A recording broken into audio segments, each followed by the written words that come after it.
Digital ladies breaking the chain, rising in crypto, we're changing the game. Crypto frontier, we're claiming our space. Not your keys, not your crypto, know your place. Unscripted, we're bold, we're free. Melissa, Keda, Lady K, and Opti. Dip a toe, come ride this wave. Digital wealth, we're here to pay. Crypto nights, we're lighting a spark. As we ignite now, we're setting the mark. Safety first, we're keeping it tight. Blockchain power, we're shining the light. Unscripted, we're bold, we're free. Melissa, Keda, Lady K, and Opti. Dip a toe, come ride this wave. Welcome to Digital Ladies Unscripted, the show where we talk about the digital asset space from a lady's perspective. My name's Melissa, and I am joined by my lovely co-hosts, Keda, Lady K, and Opti. How are you doing this evening, ladies? Excellent. Oh, man, guys, it's been a crazy couple of weeks. There's quite a happening in the Senate right now that could permanently kill your ability to earn any real yield or rewards just for holding stable coins like RLUSD, USDC, or USDT on any of the US platforms that we use. Most people think that this was already handled last year in the Genius Act, but it wasn't. And if the Senate passes the Clarity Act with this new Tillis also Brooks amendment, that passive interest that you're seeing today from companies like Uphold and iTrust Capital, well, it might be gone for good. So I've been seeing a lot of bickering and blaming Brian Armstrong for the Clarity Act stalling right now. And, you know, while I'm not a huge fan of Coinbase and Brian Armstrong, I think people are kind of getting sidetracked and blaming one guy for this. And actually, I kind of see it as someone who's standing up for this discussion, at least. I'm kind of disappointed at the finger pointing and people not really looking what's actually in this bill. Because that amendment, it would ban these platforms from paying the yield. And that to me is a huge advantage for us when you can put your money into a place like Uphold or iTrust Capital and take profits from your crypto and then park it off on the side in, say, RLUSD and earn, I think it's like 4.5%, 5% or something on Uphold or 2% at iTrust Capital. That would stop if this particular bill gets passed in the form that Tillis and also Brooks wants it to pass. So that would just mean we'd have to keep all our gains in fiat and right back into the traditional system. And I really think we need to take a better look at this. What are you guys thinking about all of this? Have you seen the rumblings? What are your thoughts? I've seen some of it. And I think that people have some very valid points. I think in a lot of instances, I think a lot of people just want this thing to pass, period. They don't care what it says as long as it passes, because I guess they feel like the minute that passes, that there's going to be some type of price appreciation. And I think that what people are missing is that we've thought that about many things, and it still has not happened. So if you're thinking that something coming out and saying something is going to cause price appreciation, I think that you're misguided, and that you might want to rethink your stance a little bit, because history has shown that has not been the precursor, that has not been the catalyst. And if you're looking at this as though, some piece of news or legislation is going to cause price appreciation, I think that that's a not so great way to look at things at this point. Not anymore, at least. Yeah. What do you ladies think? Lady K? Go ahead, Opti. I have really no opinion. I mean, I have an opinion on that. I think that what Melissa brought up earlier today, she's going to bring up later on. I think totally agree with all of those things. In terms of like, I've been noticing the lockstep thing you're talking about, Melissa. Which obviously, I mean, the past 6 years have trained me in that when people start lockstepping, there might be an agenda that's being paid for, because it seems like money motivates people. It also is bringing up, for me as a Canadian, obviously I'm like, I have no idea what's going on in Canada with regards to these things. And it's also very a telltale of just like the things you guys have just brought up, but also just my own ignorance to it all about how, I mean, there's so many people who don't even understand crypto, right? And these are the people that are writing legislation. And so they're obviously in my, I guess in the back of my mind, I'm always like, well, they're always going to screw us over anyways. So I think that what this does is it brings awareness to the fact that the people have a say if they actually participate and read it and contact their representatives. And like you just said, Melissa, it's an opportunity here. And I think that maybe it is a catalyst for people to actually start having these kinds of conversations and recognizing that during this great shift, we also have a responsibility to find out what's going on. And for those of us who are a little bit more informed than others and sort of see a pathway that we want, maybe actually saying something, paying attention and maybe getting, I mean, for 6 years, they've all said like, get more involved with your local chapters of politics. So that's my opinion right now. Lady Kate. Yeah, I mean, I don't know why anyone would vote against earning yield, right? Like earning and, rewards or more money off of your money. Like this is what we are supposed to do with our money.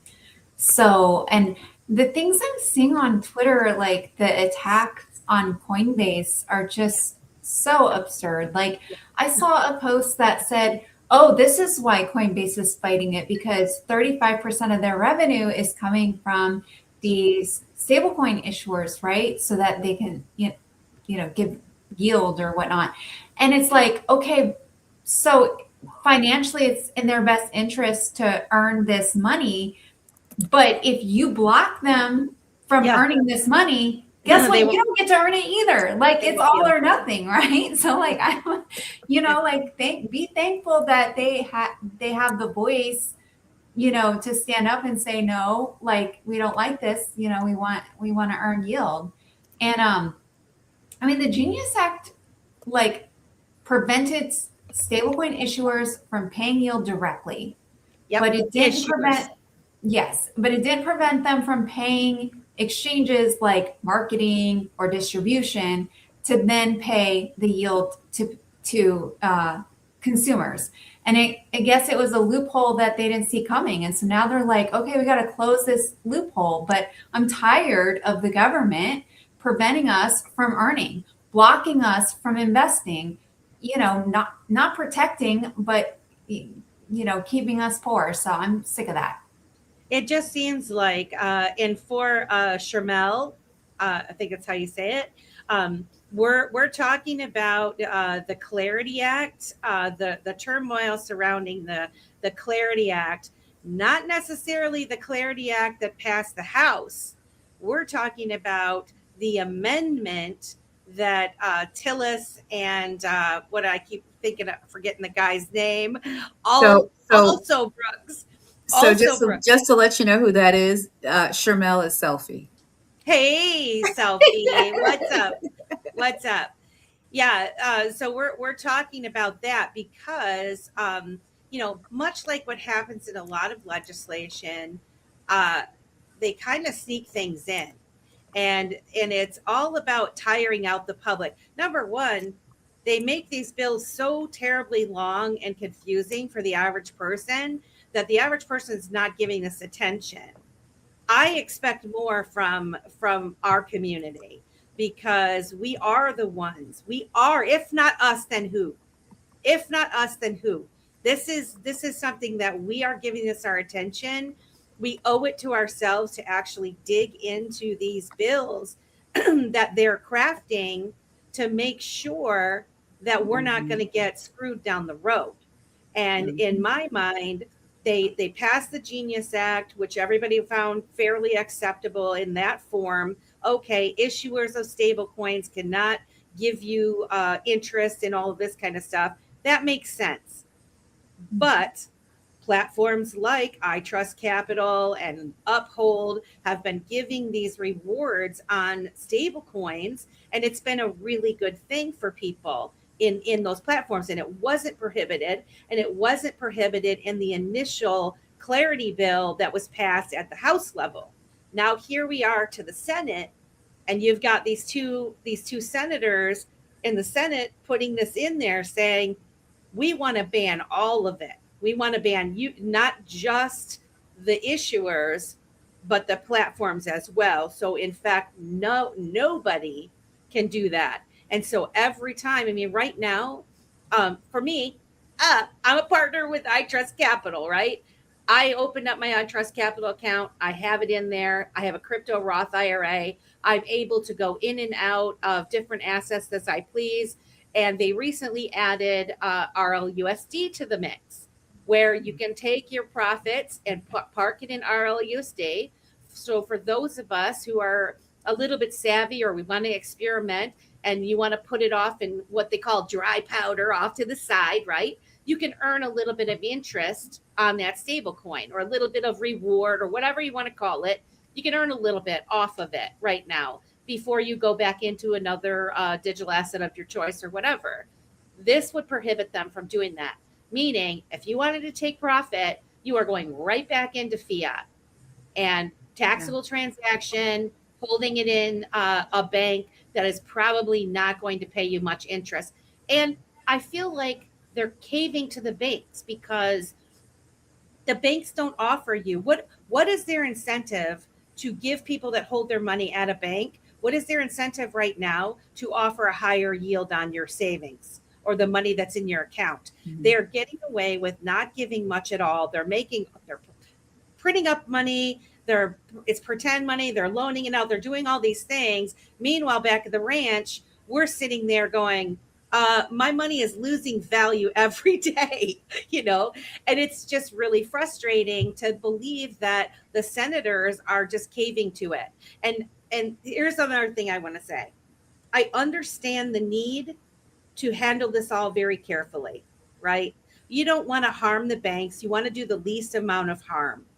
However, passing a bill like this with this language in it that will ban us forever, or we'll talk about this later, because it'll be very hard to change it later on down the road. This will set in motion for years to come, to where you're not going to be able to do that. And then they have no incentive to give you a higher interest rate on your money when you hold it in your bank. So I really encourage everybody to please just read the bill. Read the proposed amendment from Tillis and what's his name? Also Brooks. Read the amendment. It's not public. It's not the public one. And I will find it and I will post it for you guys to look at. And I also, it's on page 90, by the way, where it specifically says this text. And I just, given what I'm seeing people posting on the internet, I don't think they've read it. I don't think they understand, because I, like you, Lady K, I don't understand how anybody would say, who cares about yields? You care about yield, believe me. Absolutely. If you're in this, listen, that's all we've been talking about for how long now, Melissa? As long as I've known you. That's the thing that I've always said. All right, do the math. See what your yield is going to be at different percentages. So that whatever your bag is, whatever you feel like you want to have as your yield, go ahead and see what those price points look like for your annual yield, so you know what I literally have been talking about this for 4 years now. And if that's the case, what did we do that for? Absolutely nothing. And that's annoying, because at the end of the day, it just seems like whatever it is that as we start to learn more about this financial system and what's out here and how we can utilize it to our benefit from the teaching of what has happened in the past. It's not even like this is something that's new. It's something that's already been done. And it's just because now people are catching on to it. Okay, let's just do away with it now. You know what I mean? Like, no. Sorry. I don't know. Maybe that's just me. I know Melissa said, well, we don't want to harm the banks. And I thought, like, I mean, they won't hesitate to stop us from making money. Like, the banks need to be put out of business. Well, the reason I say that, it has to just be handled carefully, right? The whole system is a house of cards. So if you don't, they're worried about rug pulls, right? Because if people realize that they can pull their fiat out of the bank and hold it somewhere like an uphold and carry on, and make interest that way, they will. And then it's kind of like a trickle effect of, spreading out. So I do understand that it has to be handled carefully. However, putting in verbiage that bans it forever is like not, and it will take years to amend the law, make any kind of changes once this goes down. Yes, it makes sense giving the United States as a corporation. Banks were never going anywhere. Look at the setup of the U.S. as a corporation. How do corporations run? Okay. What's interesting is the stablecoin is a representation of a fiat dollar, right? And like, banks do things like money markets. So if a bank issued a stablecoin and you gave a bank cash and they gave you a stablecoin as representation of that, and it goes into the cash goes into a money market and you earn the yield, and that comes back as a stablecoin, which then you can redeem for the fiat when you're ready. I don't see why banks won't want it either. You know what I mean? They just don't want other people doing it. They want to control the amount. They want all the cash. They don't even keep the cash, which is why we're afraid if money's pulled out, people will lose, because then they'll go insolvent and then there's not enough to even pay the people back because they spent all their cash. It's a terrible system. And I think, and where was this fuss when the Genius Act was passed? Well, I was just going to say, the thought that I just had was the Streisand effect.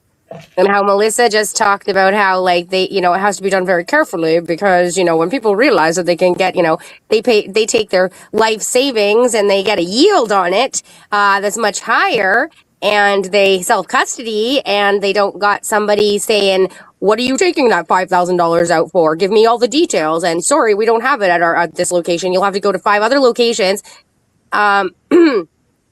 Well, this will bring a lot more attention to it. I was actually in my head, I was like, I bet you this will be the most viewed show we have here. And that having this happen actually brings more attention to it, which would cause more people to actually maybe make a shift over or get involved. So I'm sort of curious about that as well in the background of just like, there's always 5D chess going on. And because there is a delay right now, and because you have you have so many different camps when it comes to crypto, right? Like, you have the people who are not paying attention at all. Then you have the people who are adamantly against, and usually, like I bring it up all the time, they're typically truthers because they're afraid of, the digital enslavement, which totally valid concerns. And then you have, those of us, then you have sort of the two sides over where we are, where some people are just like, they want to get in, they want to get their thing, they want to get out. And then there's the rest of us who sort of know all the sides. And, we're trying to build, different avenues for success for the people. But, I think it's very interesting that, the whole idea of runs on banks is something that has to be considered when making these decisions. And I mean, I think it's super interesting that it's all going on right now while Ripple, as the bank, is sort of becoming into reality. And then we had that show a couple weeks ago about the trust banks. And, you know, that was super informative to me. And I had that question. I'm like, how are they making money? And if they can't lend out your money, right? If they have to custody it. So anyways, I just think it's really interesting that it's bringing way more attention than they probably wanted in the first place. Probably. And so, Papa, you'll be getting yield at Ripple Bank by putting your crypto or stablecoin in the system, or even your new state credit union with MetaPay. Yeah, not if this passes. Not if it is a stablecoin. That's what we're talking. You know, so if we go back to the Genius Act, just keeping it real simple, just specifically at this portion of the Genius Act. That was passed and signed into law in July of 2025. And Section 4A11 says this word for word. No permitted payment stablecoin issuer shall pay the holder of any payment stablecoin any form of interest or yield solely in connection with the holding, use, or retention of such payment stablecoin. The translation to that is the issuer, like Ripple for RLUSD or Circle for USDC, they are banned from paying you interest just for holding it. That's it. The law only restricts the company that actually mints the stablecoin. It says nothing about platforms, exchanges, or custodians that you actually use every day. And so when I saw this controversy coming up about all of this, I'm like, well, wait a minute. How in the heck then because I didn't read, it's for the banks. I didn't read that it said issuer. That's the key word of this. I didn't read that. So I was like, well, how is I Trust Capital and Uphold doing it? Well, because Uphold and I Trust Capital, they can still offer rewards today because they are not the issuer. They're digital asset service providers. So the Genius Act doesn't touch them. The yield is coming from the platform's own revenue share, their trading fees or reserve earnings. They're not directly from Ripple or Circle handing you interest. So this is the loophole that the banks are screaming about right now and want it removed because it wasn't addressed in the Genius Act like they had wanted. And then, you know, when the Clarity Act passed the House, most people were okay with the form. What is it, like HR 3633, the House version? It wasn't originally in it. It wasn't in it until then. So I think a lot of people are confused because of the Genius Act, because they banned interest on stable coins, but it was only for the issuers. So this is where I say, we've seen this in so many times where they create this legislation. There's a big talking about it. People think they have an understanding of what it is. It goes to one place, it goes to the House, and it goes to the Senate. And you give it a lot of attention during the House stuff, and you're like, "Oh, I'm okay with it." Then you get to the Senate, and they make changes. They put stuff in there, and then you're like, "I was championing that. I didn't know." You know, I didn't. So, like, rating issuer is a key word that they want. They want change. They want it to be all, not any. So I don't think the average person sees that. And I'm seeing a lot of the talk. And like you said, all these influencers that are out there, and I don't even like to use the word influencer, but let's get real. These people that have, you know, 2,500,000, 500,000 followers on X. Most of them I don't follow, but all of a sudden during these times, they're all up in my feed. Why? I don't follow you. I don't follow any of these people, but they're constantly in my feed. They're bringing up Charles Hoskins, his rant that he had, because why? Because Brad Garlinghouse said a bad bill is better than no bill. Well, I don't know about you guys. I don't agree with that. I was crushed. I was like, you know what? No, a bad bill is not better than no bill. Not to me. Not to me, it's not. Not when you look at how long it takes to get these things passed and all the games and the shit that they play to like confuse the public, and then we're going to say, oh well, it's better than nothing. No, it's not. It really isn't. So, and then Charles Hoskins, he said bad language. I'm not for that at all. Like, I think it was very unprofessional, but I listened to his whole rant and he was making some sense, just like Brian Armstrong with some of the things that he's bringing out. Am I a fangirl of the guy? No. Do I use Coinbase? No. But do I think he's making some good points and sticking his neck out there and saying, hey guys, you need to really think about this? I do. And I think we should too. Now, if someone can read this and say, well, Melissa, you're wrong. And I would rather be, no bill is better than a bad bill. No bill is better. Yeah, I agree with you, Gone Rogue. I could be wrong. This is just my opinion, guys. That's why I said, like, I didn't know even what you guys' position was in this whole thing. Like, you could have been like, get out of town, Melissa, Well, I think, the bill probably fits Ripple's needs. So they're probably happy with it. They probably want it to pass so that they have rules of the road. I can understand that. Ripple's already fought the government enough for us. They can sit this one out. Yep. Coinbase has stepped up. Right? And maybe it's somebody else's turn to like fight this good fight, Oh, you're on mute. You're on mute. Like you just said, with the Genius Act, they were already eliminated from competition, basically. So they have no stake in the game because they are an issuer. So, I mean, I think it's interesting that it's not bringing up yield on other tokens, i.e., XRP. So, did you find anything in the act about like other tokens?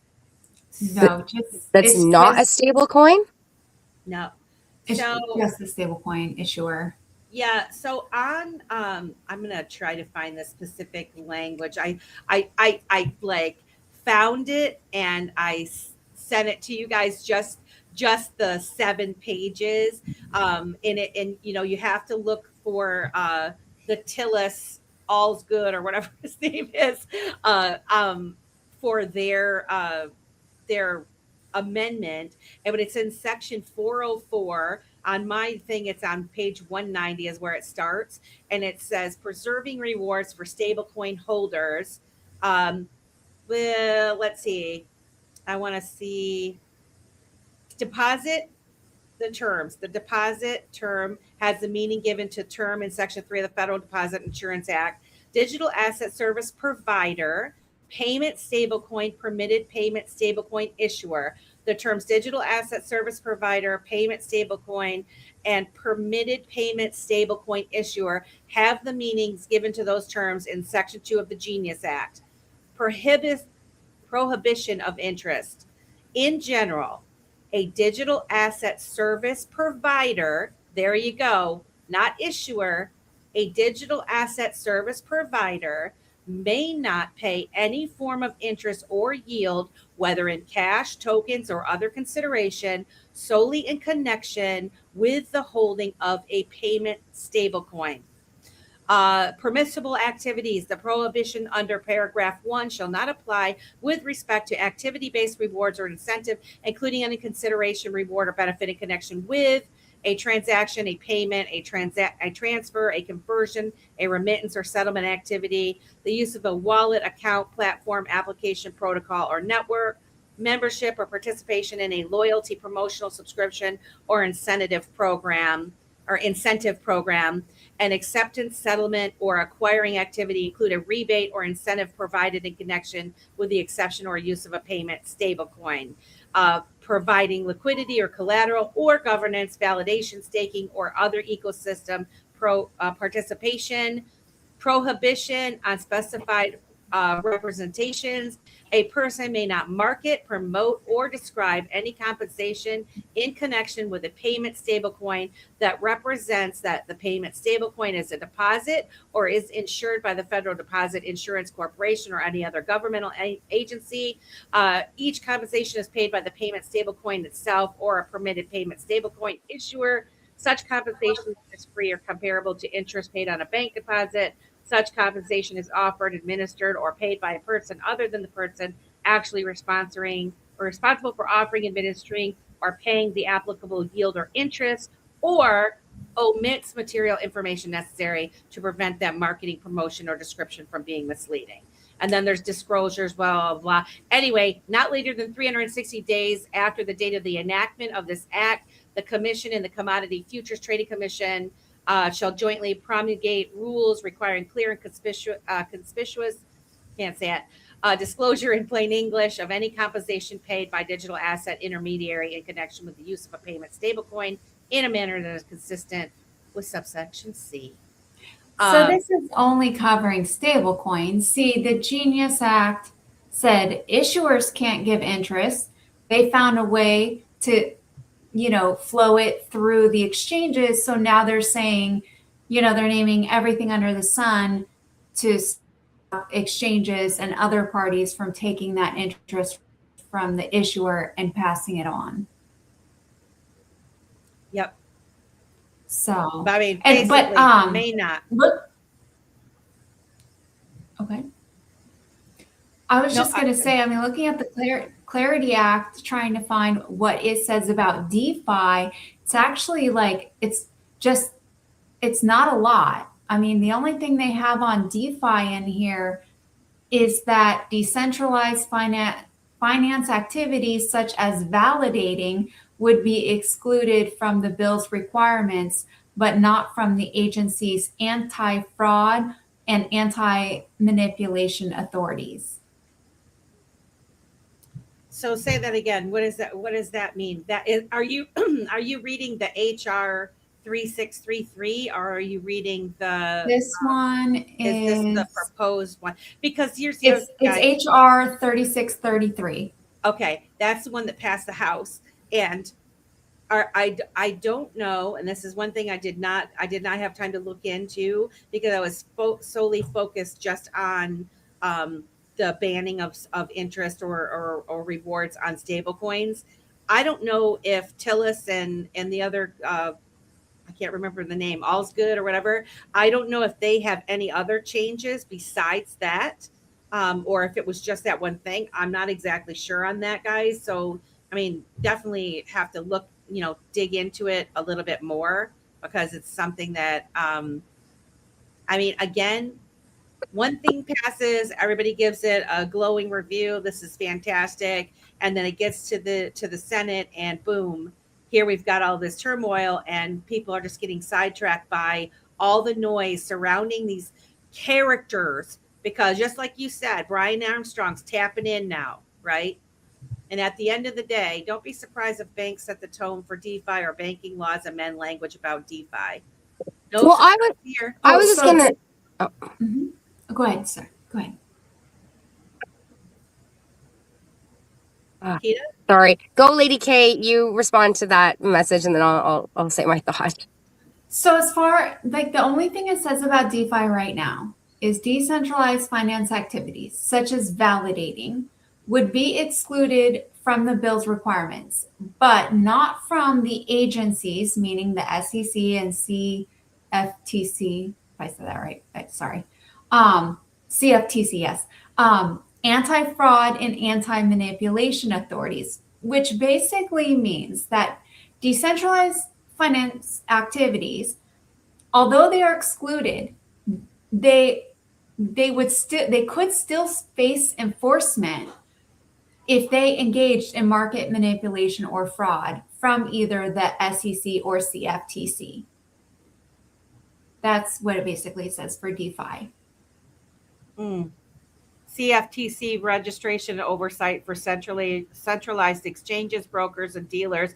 Any platform offering spot trading in digital commodities must register with the CFTC as a digital commodity exchange broker dealer. They must follow core principles, customer asset segregation for qualified custodians, AML, anti-money laundering, and BSA compliance with anti-fraud manipulation rules, risk management, conflict of interest policies, record keeping, and customer disclosures. Provisional registration is available during rulemaking. And these are like I Trust Capital. Those were all the rules. Like when I had Bryce Nielsen on from iTrust Capital, I was asking all those questions because like I want to know how are you able to operate in this realm when there wasn't like specific clarity surrounding it. And so, you know, these are all the rules that they must follow. Let's see. Non-custodial activities are explicitly excluded from registration. Okay, so I'm going to throw out this idea. So first of all, I was like, I wonder who they are and like what their background is and what caused them to do this. Did they get paid to do this? Was their constituents like, hey, you need to do this? Or do they have, you know, what's the story behind there? So that's one of the questions I have. And then the second one was, okay, let's look at this from like, you know, that they're not nefarious, that they're actually trying to do good for the people. And so what would that look like? Why would this be a good thing for the people if that were the perspective, right? Because obviously we can see why it wouldn't be a good idea. And so I'm sort of, so in my mind, I'm thinking, all right, so if we're in hyperinflation almost, by some miracle, we're not in hyperinflation, but we're in inflation. It's crazy. It's getting to hyper. And, you know, there's a too big of a money supply. And you know, the people who have the most amount of money are the evilest, it seems, apparently. And the banks have, you know, the most amount of money. And so they also could get yield kind of thing, right? Like ultimately, these are the people that are dealing, you know, it's always for their benefit. And so I'm thinking in the back of my mind, like, I wonder if there's a reason for this so that there can be a shift, like you were sort of saying before. I'm not exactly sure sort of where my thought is going other than, all right, if you have, you know, if we're going from this old way to this new way, that there's too much money as a money supply, that ultimately gaining a yield is, you know, I mean, if all of the money was in stable coins and not in fiat anymore, then there would be this, you know, constant increase, which is essentially the problem with the Ponzi scheme of fiat in the first place. And so I'm sort of, and if we think of like where we're headed in terms of like, you know, the stock market's not going to be the same because it's going to be 24/7. Everybody's going to be able to use it whenever. And, I wonder how that would work, because obviously that's like, it still would be in stablecoin, but at the same time, it's not the coin itself that's getting the yield or for holding it, right? It's the value of the company or the value of what's going on in that ecosystem. And then we think of all of us who've like, you know, I don't have a lot in RLUSD. You know, I got my $4 in my, you know, in the liquidity pool for fun, just to sort of watch it, see what happened. But ultimately, you know, any crypto I have are in other coins that are not stable coins. And so I'm just sort of curious that like bigger picture of, you know, without us being able to get the yield, that also limits, like you said, that limits the banks, that limits the billionaires. And so, you know, I don't know. It's an interesting sort of devil's advocate idea. Now, do you really believe that the billionaires are just going to allow themselves to not have the ability to have yield? Like if they are well, that's what I think is so interesting about this conversation. Yeah, because I don't think that that's going to be the play, and I don't see that happening. I don't Those think people that are I'm sorry. no. I just don't see that the billionaires are going to be, or the people that are invested in these digital assets and cryptocurrencies that already kind of know where it's going, are going to, unless it's a situation where they kind of gatekeep it to those people that are accredited investors. Well, those You know what I mean? they would be in those like liquidity pools and stuff, right? Those type of investments. Right. I like where I see, and I mean, again, I don't know everything about anything, right? I'm just That's how I learning, feel. guys. I'm just giving my opinion, and you know, normally I'm not like so strong about it, but I think, you know, again, for me personally, a little guy, in looking at being able to park my my assets off into RLUSD and earn a little bit of interest, off of that while it's waiting in the wings to purchase. I don't necessarily think these big corporations are going to be going back and forth in and out and parking in RLUSD or XDC or any of these things, right? They're using bots and it's happening so fast. They're making the money that way, and they're in these bigger like liquidity pools and things like that. I don't see them using it in the same way that we would. So to me, and I could be wrong, but I feel like this is a way to hurt the little guy, just the little guy, from wanting to, you know what, I want to dip my toe and buy some crypto. I want to have it in my iTrust Capital account. And guess what? I'm starting to give this attention, and I know that the price is supposed to go up. So I'm going to buy some. I'm going to watch it go up. And then everybody's like, what goes up must come down. And when it goes up, I'm going to take a risk and I'm going to sell it. I'm going to move it into RLUSD, and I'm going to set that off to the side and earn a couple % of interest on my RLUSD. And then I'll have my eyes on this like a hawk. And when I see a good dip in some coin I want to buy, I'm going to have that money and boom, I'm going to put it back in. That's what I see that I want that will be taken away. That's already happening, that we can do now. And it is, but that's where I ask that question again. How is that going to work for, because I know we're looking at it from the little guy, but now I'm looking at this from the big guy, right? Because the big guy is still also looking to have some type of an interest yield too, right? Well, that's what I'm saying. They're making their money on the big pools. They're making their money on the instant transaction in the bots. Like, I mean, look at BlackRock and what the heck's their thing that they've been using forever and ever, where they've actually Aladdin, correct. Right. Like this kind of automated system has happened for years and years and years and years.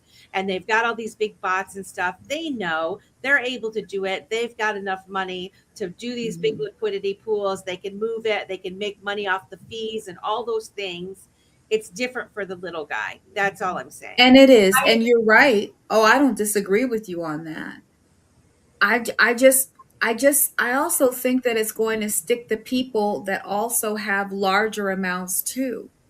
You know what I mean? Because if the government can't control that, then that's where I'm thinking that they're going to be looking at everybody in totality, not just the little guy who they don't necessarily want to have that type of capital.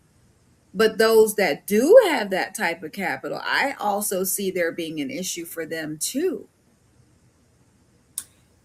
It was an interesting thought experiment, like what could be the good about it, right? And you talked about shifting from the old system to the new system. And my first thought was, well, not incentivizing people by not paying interest would not be a good way to shift them. You know what I mean?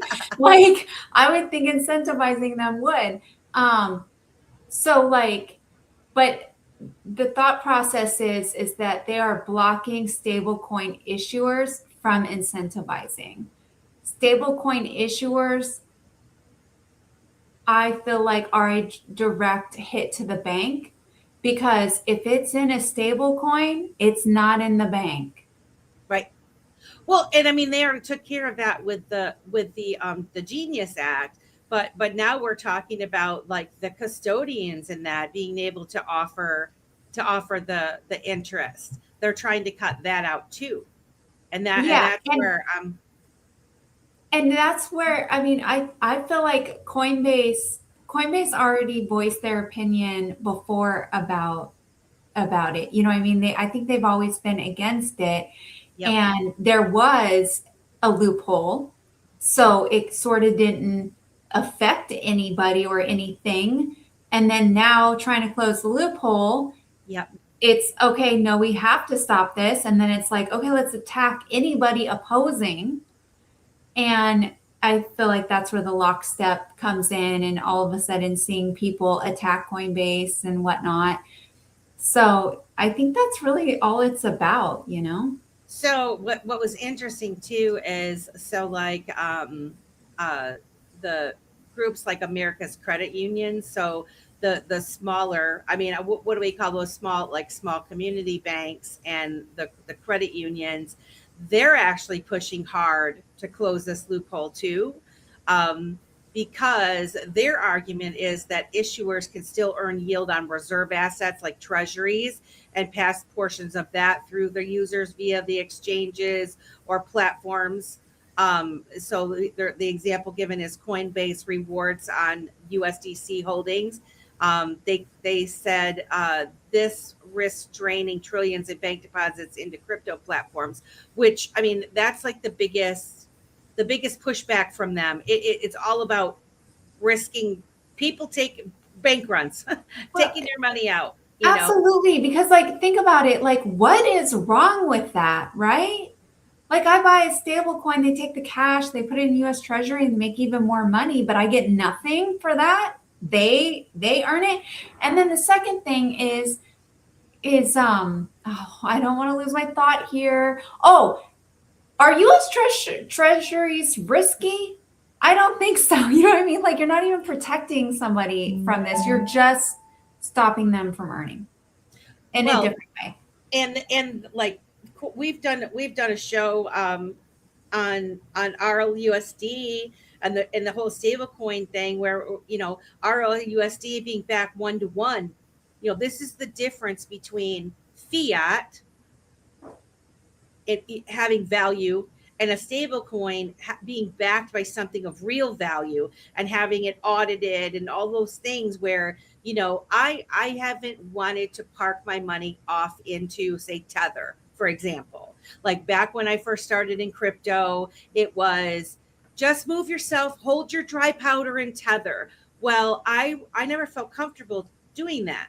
So I never have. I mean, I'm pretty much a DCA'er anyway, but now these new opportunities that are coming about with, through Uphold and, particularly I Trust Capital, those things are very attractive to me. And it gave me hope. That's like, look, this is something that we could do because I see value in RLUSD or even USDC, whatever, a stable coin, right? Yeah. Putting my money off into that, keeping it within the digital asset space and being able to easily buy back into anything I want, right? If you make me take it out into fiat, then it's just the on-ramps and the off-ramps and all the choke point 2.0, right? Here we go. That's another consideration in all of this. It's interesting you bring up Tether because I always felt Tether was attacked in lockstep as well.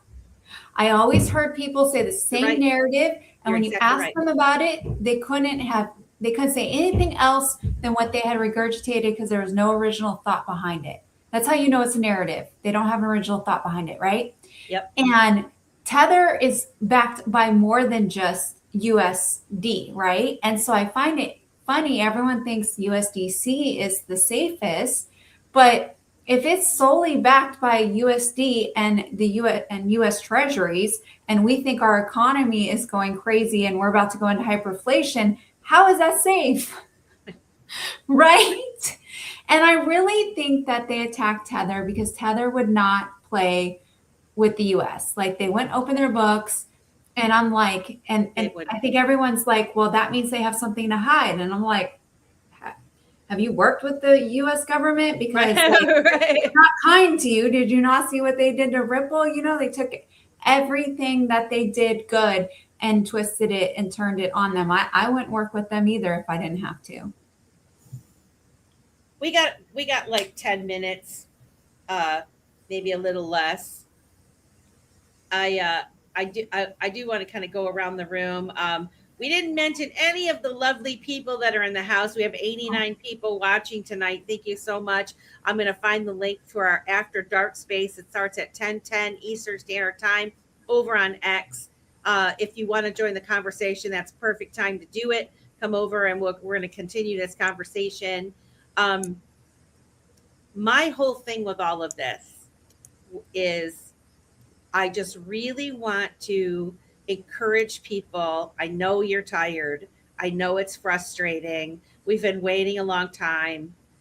We want this stuff to pass so that we can get on down the road, right? We want, hopefully there'll be profits involved. But like Keda said earlier, we don't know that. Clarity Act can pass. You can champion a bill that's going to prevent you from being able to earn any kind of interest on your stuff within these platforms forever, or until many years down the road and go through the whole circus again. Or you can really push back and read and just think. Now, if you think about it and you say, 68J, thank you so much. He says, shouts out to my sisters of crypto, greatest family on planet Earth, EARF. We're going to see him in Vegas. It's going to be great fun. All four of us are going to meet him. Oh my goodness, we'll all be together again. I oh my know. Goodness. but the thing is that not asking more questions because you're fatigued and you happen to align, or you like this one particular influencer person, or you gain their trust. Just know that there's a lot of people out there. Their whole mission is to get you, gain your trust, take you down the ride with them, and then shift the boat, go in a different direction than you thought you were going. And before you know it, you have like, oh, what have I done? Right? That's how I feel like our whole system is, oh, what have I done? Because we trusted blindly, right? And so we're getting fatigued. That's the MO. That's what happens. We get fatigued. We don't give this attention. And all I am encouraging people to do is read it, think about it. And at the end of the day, if you say, yep, I still think it should pass, great. I'm happy that you actually looked at it and you made a decision for yourself. But don't let some person out there tell you something and not give you all the facts and have you not go look at it yourself. So that's my point.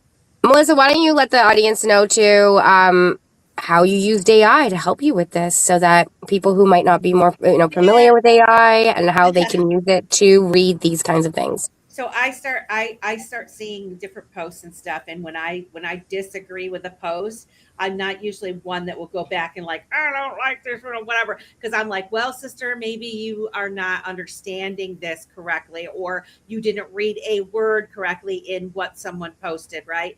And so I'll usually copy the post, put it into Grok, and say, this is the post that I'm thinking, and I just mind dump. I'm thinking this, I'm thinking that, I'm thinking this, I'm thinking that. And what do you think? Am I way off base here? Like, are my concerns valid or whatever? And then it's like, your concerns are very valid, blah, blah, blah, blah, blah. And it'll start listening. I'll say, yeah, but what about this, this, and this? And then it'll tell me something else. And I'm like, well, what about that? If you see my conversation, it's like, it's kind of crazy. But I just keep asking questions and go back and forth. And then, like I said, I go to it, ask for a summary of the bill. Like Stone was mentioning that I do that. Stone suggested that this morning.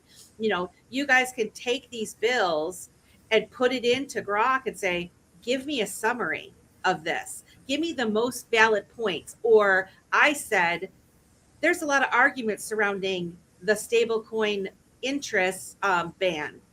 What's the deal here, right? And I just feel like it's being overshadowed by this, Brian Armstrong and Coinbase, and, now they're throwing the other dude in the mix. And you got to realize all these guys were playing together early on. They all know each other, right? So could this be a tap in, like one of you guys said? It could totally be a tap in. We don't know. Did you see the David Short's post about Coinbase? There you go. Oh, well. Oh, I thought you were talking about price again. That was another thing. Oh my gosh. Okay, so he posted that this Coinbase story was the story he wished he could most tell. Ooh. And then he posted, well, let me give you a hypothetical, and any truth to any exchange or party is just completely coincidental, and basically lays out like, ooh, you go to an exchange to list XRP and they ask for millions of dollars and you say no. And so then they say, okay, then we won't list it. And then they say that they won't list it unless you don't exist. So you feel really bad because it would be listed if you didn't exist. So you work a deal, pay them, they list it. It instantly becomes like 20% or something of their revenue. And then the government uses it against you in an action. I will say my this gosh. though, and this is the only thing, and Keda, you might remember this back 6-8J's in the house with the Chicago coin and us learning a little bit about the meme tokens and, you know, really diving into the discussion when you create a token and how do you get it on these platforms. There's money involved. Yes, Like there is. it is Quite a very bit. expensive. And so I wasn't surprised by that part of it. I don't know how much and all of that kind of stuff, but I wasn't overly surprised by it. But yeah, definitely the whole, if you didn't exist and then, you know, come on, guys. I definitely want to look at, I would love to talk about that a little bit more tonight because I missed that post. That sounds Okay, yeah, I'll post it in the comments. Any other final thoughts, ladies? Definitely don't, for all of the 100 people that are in here hanging out with us this evening, please don't forget to hit the like, share, and subscribe. I definitely wanted to mention to those that are thinking about the XRP Las Vegas experience, definitely check out the mint on I Am Collectibles for the XRP Las Vegas experience, where you could be the recipient of a full ride all the way to XRP Las Vegas, including all of the events from 6-8J's event on the Wednesday, and then the Thursday, Friday XRP Las Vegas conference at the Paris Hotel, along with a suite, along with transportation. And all you need to do is get your XRP Las Vegas 2026 NFT, which would be your entry for that experience. But it is also a one of one, and it is a collector's piece. So definitely check that out. It is, again, on I Am Collectibles. Nice. Yep, I'm excited about that. I'm going to win that, just so y'all know. I got mine today, my one, and I'm totally going to win it. So I'm not sleeping on one of your couches. And with that, also, Melissa, we all do, but it's your show, basically. Your code for 50% off 6-8J's event is 99. There you go. And please like and subscribe to the Digital Ladies Unscripted page on YouTube as well, if you haven't already, because we're trying to build that channel. I did want to just pat myself on the back that I got my application in for the EZA Shark Tank this morning. And yeah, so that's happening. So fingers crossed, please pray for me that I get chosen to pitch the Wandering Home directory and the next step of the Wandering Footprint. And we'll see you in the after space. I also put my hat in the ring as well for that Shark Tank as well. So What? No, you didn't. I did not hear this. Oh, Yeah, we're talking about this in the after space. Oh, yeah, Well, we're going to talk about this. congratulations. But this just happened yesterday, so I'm really excited about that. And I've been there to see Opti on stage and to see her be able to pitch the Wandering Footprint. And I'm a nomad as well, so I'm definitely going to be there cheering her on as well for the growth, for all the things. And this is an amazing thing, and I'll land my plane there so we can hear from Lady K. Great show. Can't wait to see you in the after space. Love you guys. Thank you. Hit that like, share, and subscribe button, guys. We love you. Digital ladies breaking the chain, rising in crypto, we're changing the game.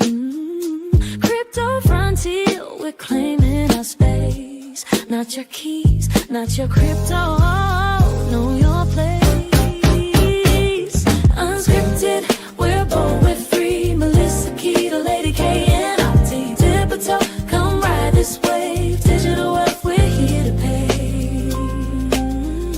Crypto nights, we're lighting a spark as we now, we're setting the mark. Safety first, we're keeping it